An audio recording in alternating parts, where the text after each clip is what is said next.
High good morning everyone. यो Nepal oil निगम जसलाई हामीले सर्ट फर्ममा एनओसी पनि भन्छौँ, नेपाल ओयल कर्पोरेसन, यो तपाईँको लेभल 4 को इक्जाम भएको थियो भर्खरै 2079 10-28 यसमा तपाईँलाई 25वटा क्वेसन सोधेको थियो, जुन 50 मार्कको थियो अब्जेक्टिभ क्वेसन। यो सबै क्वेसनको बारेमा आज हामी डिस्कस गर्नेछौँ र यो भिडियो तपाईँहरूको लागि इम्पोर्टेन्ट रहेको छ।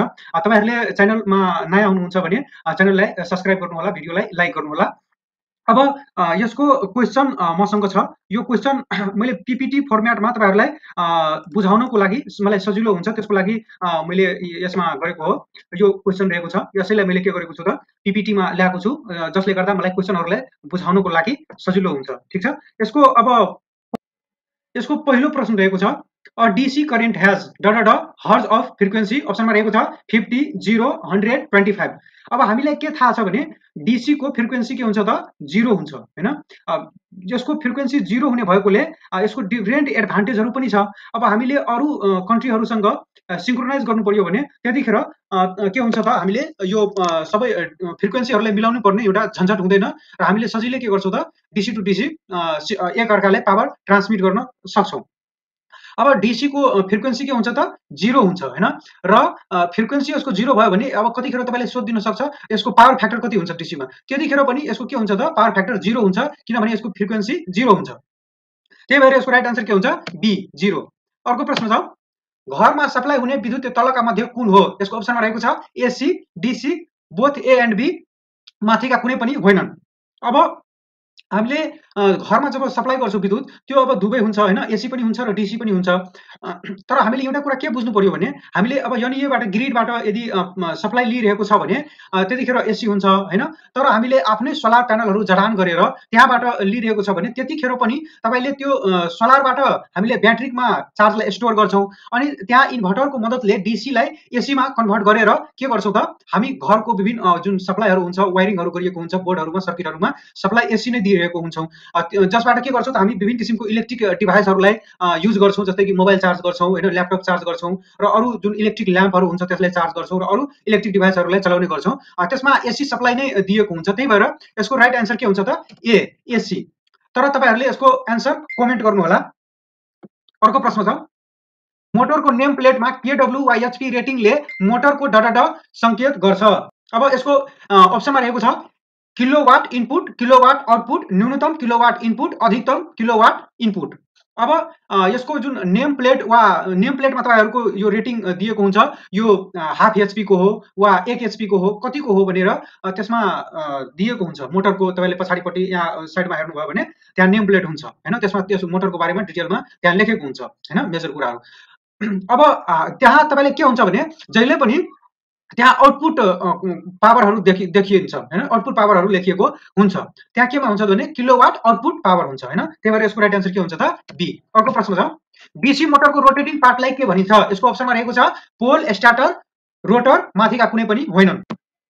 अब त्यसपछि छ स्टार्टर। अब स्टार्टर केलाई भनिन्छ भने जुन एउटा स्ट्याटिक फर्ममा हुन्छ भनेको त्यो स्थिर हुन्छ हैन, त्यो मुभ गरिरहेको हुँदैन, रोटेट गरिरहेको हुँदैन, त्यसलाई हामी भन्छौँ स्टार्टर।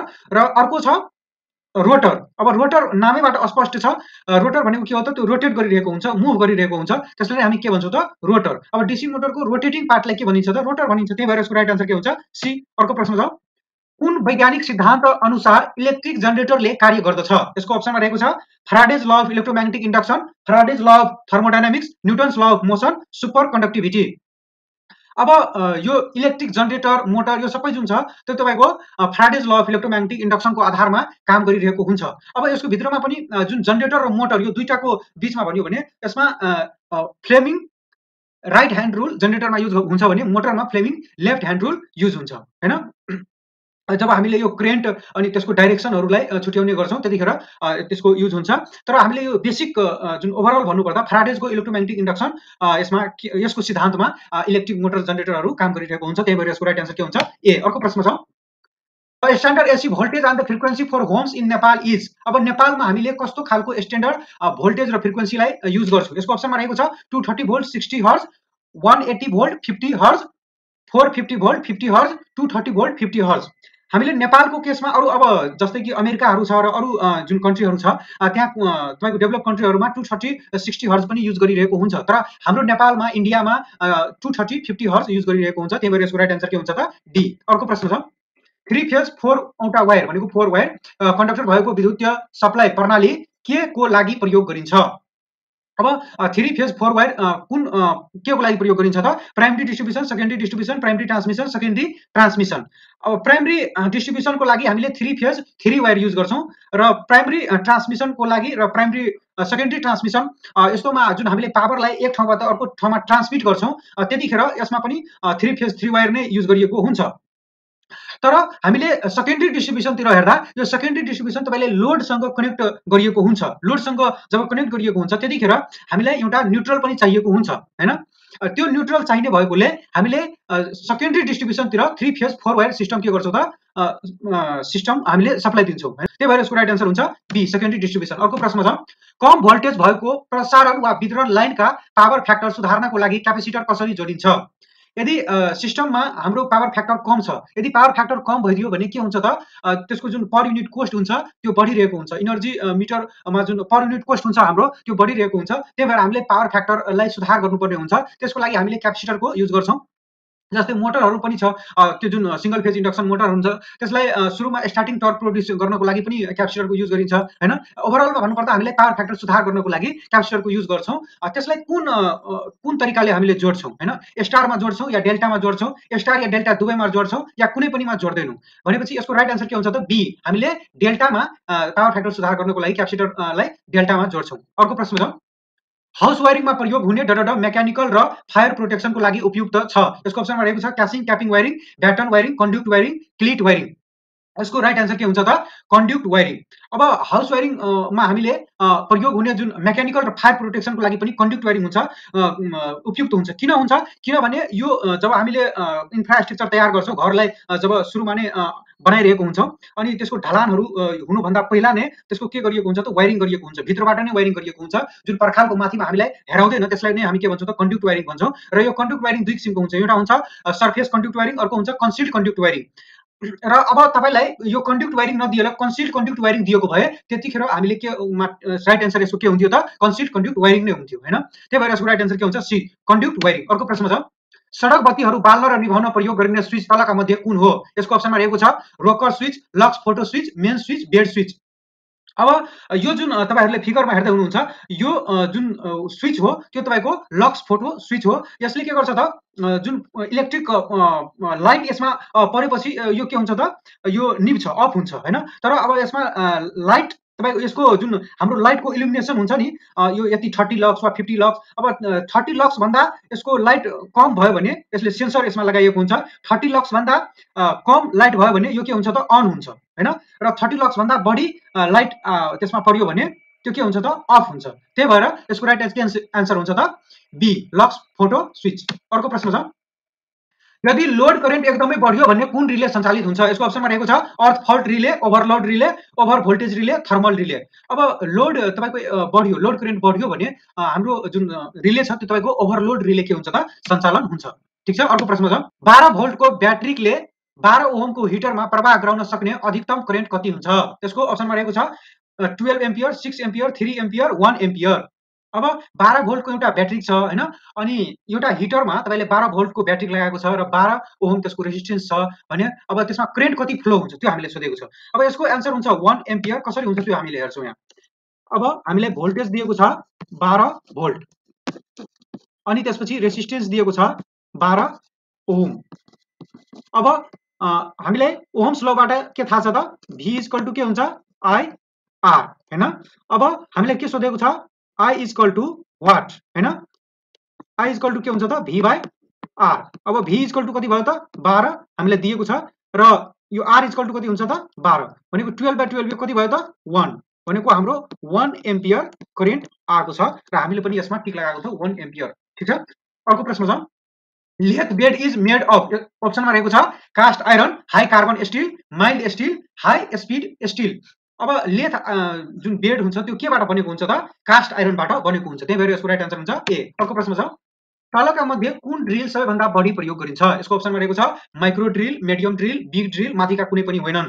अब हामीले प्राय जुन युज गर्छौं त्यो कुन ड्रिल युज गर्छौं भने मिडियम ड्रिल युज गर्छौं, त्यही भएर यसको राइट आन्सर हुन्छ बी मिडियम ड्रिल। अर्को प्रश्न छ काठमा पाल पार्न तलका मध्ये कुन औजार प्रचलित रहेको छ? यसको अप्सनमा रहेको छ रेती, स्पानर, ड्रिल, चक्कु। अब यो जुन रेती त युज गरिँदैन, पहिला धेरै पुरानो जमानामा रेती अनि त्यसपछि तपाईको स्पानरहरू युज गरिन्थ्यो, तर अहिलेको टाइममा जुन इलेक्ट्रिक ड्रिल हुन्छ त्यो युज गरिएको हुन्छ, जुन डीसी र एसी दुवै टाइपमा आउँछ, त्यही भएर यसको राइट आन्सर के हुन्छ त सी ड्रिल। अर्को प्रश्न छ कुन हिसाबले एसी वेल्डिङ भन्दा डीसी वेल्डिङ राम्रो हुन्छ? यसको अप्सनमा रहेको छ इफिसियन्सीको हिसाबले, पावर खपतको हिसाबले, त्यसपछि कम लागत, आर्क स्टेबिलिटी। यसको हामीले राइट आन्सर हुनुभन्दा पहिले हामीले के बुझ्नु पर्यो भने जुन डीसी वेल्डिङ हुन्छ त्यो कुन हिसाबले हुन्छ भने यहाँ मैले तपाईहरुलाई लेखिदिएको छु DC welding is used more commonly than AC welding and is considered far superior welding than AC welding. अब हामीले एसी वेल्डिङ भन्दा डीसी वेल्डिङ को बढी युज गर्छौं किनभने त्यो के हुन्छ त अलि राम्रो हुन्छ। कसरी राम्रो हुन्छ किनभने डीसी वेल्डिङमा जुन करेन्ट फ्लो भइरहेको हुन्छ कन्टिन्युअसली हैन, जसले अब वन डाइरेक्सनमा करेन्ट फ्लो भइरहेको छ जसले गर्दा आर्क के हुन्छ त कन्स्ट्यान्ट हुन्छ हैन।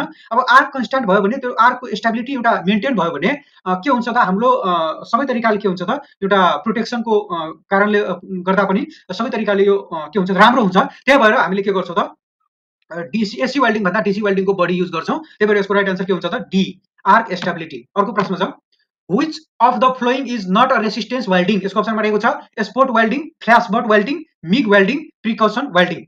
अब यो तलको मध्ये कुन रेसिस्टेन्स वेल्डिङ होइन त्यो हामीले भनेको छ। अब कुन होइन भनेपछि मिग वेल्डिङ यसको रेसिस्टेन्स वेल्डिङ होइन, त्यही भएर यसको राइट आन्सर हुन्छ सी मिग वेल्डिङ। अर्को प्रश्न छ an instrument which is used to measure the potential difference is called da. यसको अप्सनमा रहेको छ भोल्टमिटर, एमिटर, थर्मोमिटर, ब्यारोमिटर। अब हामीले जुन पोटेन्शियल डिफरेन्स मेजर गर्नको लागि कुन मिटर युज गर्छौं त भोल्टमिटर युज गर्छौं हैन। त्यसपछि करेन्ट मेजर गर्नको लागि एमिटर, टेम्परेचरलाई मेजर गर्नको लागि हामीले के गर्छौं त थर्मोमिटरहरू युज गर्छौं। एटमोस्फेरिक प्रेसर लाई मेजर गर्नको लागि हामी के गर्छौं त ब्यारोमिटरको युज गर्छौं। अहिले हामीले के सोधेको छ पोटेन्शियल डिफरेन्स मेजर गर्नको लागि हामीले कुन मिटर युज गर्छौं त भोल्टमिटर, त्यही भएर यसको राइट आन्सर हुन्छ ए। अर्को प्रश्न छ energy meter measures data consumed by the load. यसको अप्सनमा रहेको छ apparent power, active power, reactive power, voltage. अब इनर्जी मिटर ले भनेको यहाँ तपाईको केडब्ल्युएच दिएको छैन, त्यही भएर यसको राइट आन्सर के हुन्छ त ए एपारेन्ट पावर। अर्को प्रश्न छ धातुमा ग्रिल गर्नुभन्दा पहिले गाइड होल्डका लागि कुन औजार प्रयोग गरिन्छ? यसको अप्सनमा रहेको छ सेन्टर पञ्च, पोकर, पेन्सिल, चक्कु। यसको अब यो तपाईले फिगरबाट हेर्न सक्नुहुन्छ यो के को फिगर हो, तपाईले यो लेफ्ट साइडमा हेर्दै हुनुहुन्छ त्यो फिगर के को हो। अब यसको लागि हामीले के गर्छौं त सेन्टर पञ्च को युज गर्छौं। अब सेन्टर पञ्च के हो, कसरी काम गर्छ यसको लागि मैले थोरै लेखिदिएको छु। A spring loaded centre punch is often used to mark the centre of a point to serve the centre of a hole when drilling. हामीले ड्रिलिङ गर्दा त्यसमा ड्रिलिङ गर्दा हैन या होल गर्दा त्यतिखेर हामीले जुन एउटा स्प्रिङ लोडेड यो एउटा इन्स्ट्रुमेन्ट हो जसले के गर्छ त मार्क गर्नको लागि मद्दत गर्छ हैन।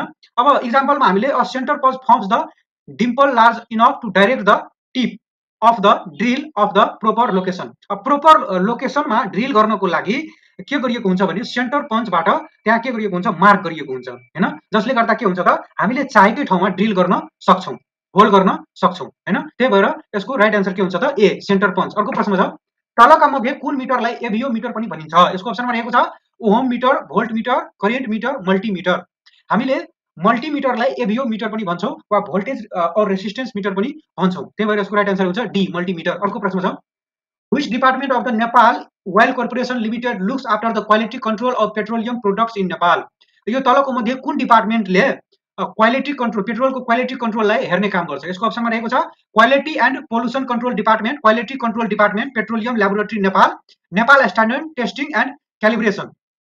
अब यसको राइट आन्सर हुन्छ ए क्वालिटी एन्ड पोल्युसन कन्ट्रोल डिपार्टमेन्टले यसको जुन पेट्रोलियमको क्वालिटी हुन्छ त्यसलाई यो मोनिटरिङ गर्ने काम गर्छ। अर्को प्रश्न छ डिपोमा पेट्रोलियम पदार्थ कसरी भण्डारण गरिन्छ? यसको अप्सनमा रहेको छ ड्रमहरुमा, ओभरहेड ट्याङ्कीहरुमा, ट्याङ्करहरुमा, माथिका सबै। यसको राइट आन्सर के हुन्छ त अब पेट्रोलियम डिपोमा पेट्रोलियम पदार्थ तपाईको भण्डारण गर्नको लागि यो ओभरहेड ट्याङ्कीहरुमा के गरिन्छ त यसको भण्डारण गरिन्छ, त्यही भएर यसको राइट आन्सर हुन्छ बी। अर्को प्रश्न छ अब 2 + 2 - 2 * 2 डिभाइडेड बाई 2 को मान पत्ता लगाउनुहोस्। अब हामीले के भनेको छ भने यहाँ हामी हेर्छौँ 2 plus 2 minus 2 into 2 divided by 2 यही क्वेसन रहेको छ हैन। अब यो कन्डिसनमा हामीले सबैभन्दा पहिले के सल्भ गर्छौँ भने सबैभन्दा पहिले हामीले डिभाइड गर्छौँ। त्यही भएर यसको राइट आन्सर के हुन्छ 2 प्लस 2 माइनस 2। यो किन दिएको छ यो त एकदमै सजिलो छ, हामीले बच्चामा नि यो पढेको छ। किन दिएको छ भने स्टुडेन्टले कुनै पनि तरिकाले मिस्टेक गरोस् त्यसैको लागि दिएको छ। अब 2 डिभाइडेड बाई 2 गरियो भने यो कति हुन्छ 1। अनि हामीले अब फेरि गर्यो भने 2 प्लस 2 अनि 2 माइनस 2। अब हामीले डिभाइड गरिसकेपछि के गर्नुपर्छ त मल्टिप्लाई गर्नुपर्छ हैन। अब मल्टिप्लाई गरियो भने 2 इन्टु 1 गरियो भने यो कति हुन्छ 2। अनि त्यसपछि मल्टिप्लाई गरिसकेपछि हामीले एड गर्छौँ। एड गर्नको लागि अब यो जुन माइनस साइन रहेको छ यो कसको लागि हो त यो 2 को लागि हो हैन। भनेपछि यो 2 र यो 2 लाई यो 2 र यो 2 लाई हामी के गर्छौँ एड गर्छौँ। भनेपछि यो कति हुन्छ 4 हुन्छ। अनि अब बाँकी के बच्यो 2 हैन। अब यो 4 माइनस 2 गरियो भने कति हुन्छ 2 हुन्छ। त सबैभन्दा पहिले हामीले डिभाइड गरियो, त्यसपछि मल्टिप्लाई गरियो, त्यसपछि के गरियो त एड गरियो, त्यसपछि सब्ट्र्याक्ट गरियो हैन। त्यही भएर यसको राइट आन्सर कति आयो त 2। हामीले पनि के लगाएको छौँ भने 2। अर्को प्रश्न छ 0.5 किलोग्राममा कति ग्राम हुन्छ? यसको अप्सनमा रहेको छ 5, 50, 500, 5000। अब हामीले यहाँ यसको राइट आन्सर हुन्छ 500। तर कसरी हुन्छ यहाँ हेरौँ। हामीले के भनेको छ भने 0.5 केजी यो क्वेसनमा दिएको छ हैन। भन्छ हामीले कति ग्राम हुन्छ। हामीलाई के थाहा छ त 1 केजी 1 किलोग्राम बराबर कति हुन्छ त 1000 ग्राम हुन्छ हैन। त्यही भएर अब 0.5 किलोग्रामलाई 0.5 लाई हामीले 1/2 लेख्न सक्छौँ कि सक्दैनौँ? सक्छौँ। 0.5 किलोग्रामलाई हामीलाई ग्राममा लाग्नु पर्यो। त्यसको लागि के गर्नुपर्छ त हामीले 1000 ले मल्टिप्लाई गर्नुपर्छ हैन। अब 1000 ले मल्टिप्लाई गरियो भने यो के हुन्छ त 500 हुन्छ हैन। र हाम्रो जुन अप्सनमा टिक लगाएको छ करेक्ट राइट आन्सर त्यो के छ त 500 हैन। त्यही भएर यसको राइट आन्सर के भयो त 500। अब यसमा तपाईहरुलाई यो 25 वटा क्वेशन रहेको थियो। यो सबै तपाईहरुले हेर्नु भएको होला। कुनै ठाउँमा बुझिएको छैन भने मलाई कमेन्ट गर्नु होला। तपाईहरु भिडियो यो च्यानलमा नयाँ हुनुहुन्छ भने च्यानललाई सब्स्क्राइब गर्नु होला र भिडियोलाई अन्त्यसम्म हेर्नु भयो त्यसको लागि धन्यवाद। Thank you.